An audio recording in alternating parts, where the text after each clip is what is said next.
Right after a person's heart stops, the brain doesn't shut down immediately. Instead, it erupts in a symphony of electrical activity that surpasses our most conscious, wakeful state. In 2013, researchers at the University of Michigan made a groundbreaking discovery. They monitored brain activity in rats during cardiac arrest, and they found that within 30 seconds after the heart stops, the brain generates a surge of highly synchronized gamma waves, the same electrical patterns associated with consciousness, perception, and heightened awareness. So, the heart stops. The brain knows it, but instead of shutting down, it amps up its activity. The gamma waves recorded at this time exceed all levels found during normal waking consciousness. Experts believe that this means in its final moments, the brain achieves a state of hyperconnectedness. Every region communicates with every other region in perfect harmony. For years after this study, scientists could only wonder if our brains and consciousness followed the same pattern.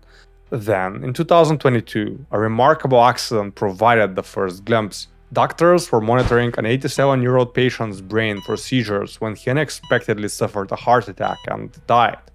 His heart stopped, but for 30 seconds before and after his heart stopped, a surge of gamma waves burst in his brain, the same high frequency oscillations we saw 9 years earlier in rats. This recording opened the door to systematic investigation in humans.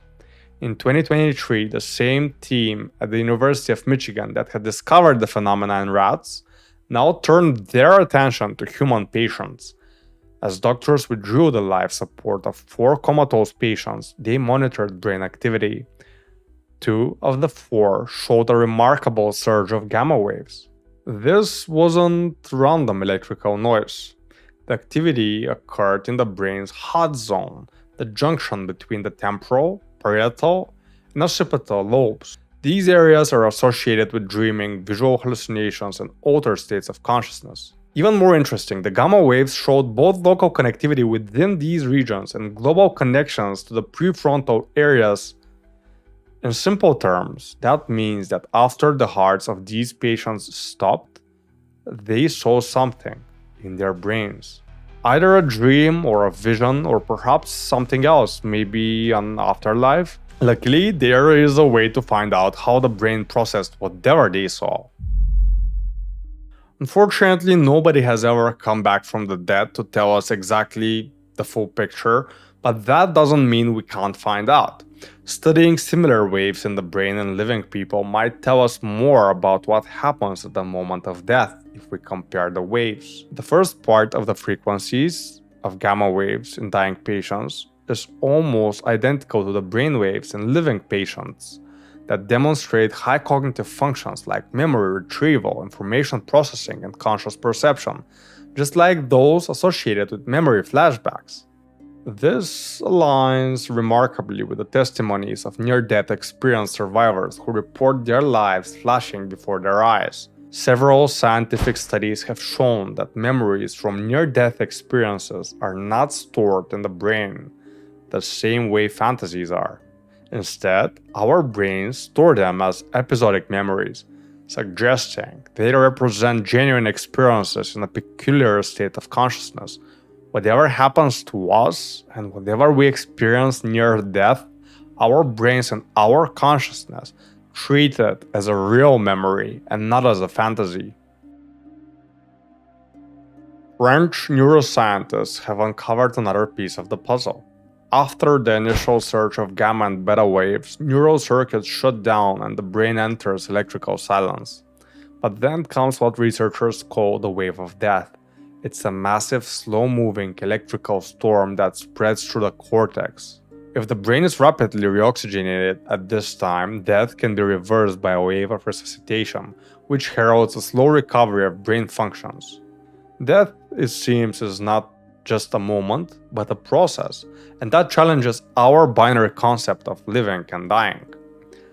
Some theorize that this electrical activity prepares our consciousness for the afterlife, while others think that the brain is fighting to retain consciousness and not let it slip. in case somehow our body recovers and we don't die. If the brain generates or receives such organized, coherent information as it dies, the real question is, why? Why does this happen? Why don't we just die? Well, everything in the universe is bound by logic. Everything serves a function. Where we don't see logic, it is simply because we don't understand it or because we refuse to see it. There is a very good reason why our brain activity spikes when we die, and that reason is connected to where our consciousness goes after our body stops functioning. We know for a fact that something grounds our consciousness in our bodies. We assume this is our brain in conjunction with our heart's vital function. But in terms of matter, our brain is nothing special. It is the same conjunction of atoms as anything else in the universe. All the atoms in the universe come from the same place. This is why we all feel so connected to everything.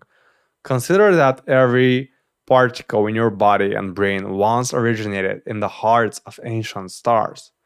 The same quantum fields that permeate the cosmos flow through your neurons. As your brain generates its final symphony of gamma waves when you die, it's using the same fundamental forces that bind galaxies together. According to the leading research in modern physics, information cannot be destroyed. Every thought, every memory, every moment of consciousness leaves its mark on the fabric of reality. Even black holes cannot destroy information, and your brain holds the information of your reality until you die. When those final gamma waves fade into the quantum background of space, where does all that information go? The evidence in this study suggests that consciousness doesn't simply switch off like a light. Instead, a few moments after death, it undergoes a profound transformation, one that may connect us more deeply to the universe from which our consciousness emerged in the first place. Many physicists think 3D reality is a projection from a 2D informational sheet. They call this the universal holographic principle. According to this modern study from two very prominent Chinese physicists, consciousness could be non-locally stored elsewhere in the universe. This means your brain doesn't really hold your consciousness, and instead your brain just receives it for a time being, like a radio. Your consciousness is stored in the universe itself. Like a projection, it flows to your brain and fuels your body. This surge of organized activity in the dying brain takes on even deeper significance when viewed through the lens of cutting-edge consciousness research. Scientists at World Scientific have proposed that consciousness itself may be the fundamental force from which all physical reality emerges, not the other way around. According to their holographic quantum theory of consciousness, everything we observe and experience arises from a cosmic hologram created by consciousness. This hologram is mathematically encoded with the same duality principles: change and permanence, inclusion and exclusion. They govern both quantum particles and the structure of DNA. If consciousness creates reality rather than emerging from it, then the dying brain's extraordinary finale doesn't represent the extinction of awareness. It represents its transformation back into the fundamental holographic field from which it arose. And that also means every single thing in the universe is conscious, in one way or another. Not just us, everything.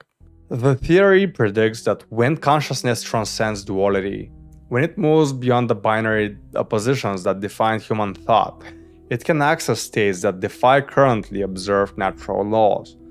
This aligns perfectly with what we see in the dying brain. As the normal boundaries of consciousness dissolve, the brain achieves unprecedented states of coherence and connectivity.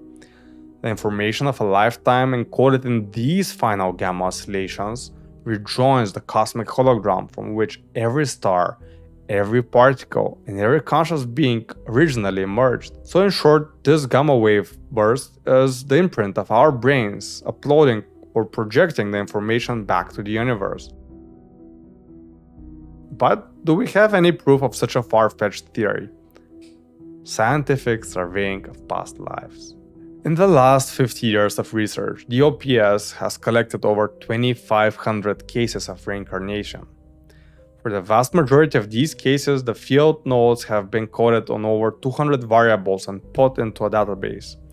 This research has taken thousands of hours and hundreds of people to accomplish. There is still so much to learn.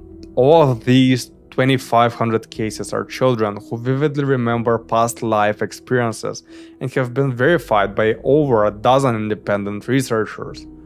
They ask the children questions about their past lives that there is no way of knowing the answers to, and they answer with stunning accuracy. The database allows researchers to apply various analyses to look for patterns within the files.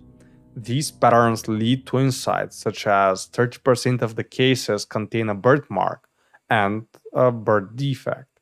We're not separate from the cosmos. We are the cosmos experiencing itself through billions of individual perspectives. And in our final moments, as the brain achieves unprecedented levels of synchronization and connectivity, perhaps we glimpse our true nature, not as isolated beings, but as waves in an infinite ocean of consciousness. I'm Xuisoko, and I thank you for watching Into the Unknown. If you enjoyed this investigation, make sure to subscribe and share this with your friends because, unlike scientists, I don't have any funding, nor do I ask of any. Unfortunately, after 3 years and producing over 160 videos, the channel has suffered a tremendous financial loss. All I ask you to do is to like, subscribe, and share with friends. And if you enjoy watching episodes focused on consciousness, you might want to check this one out. It's a blast. See you there.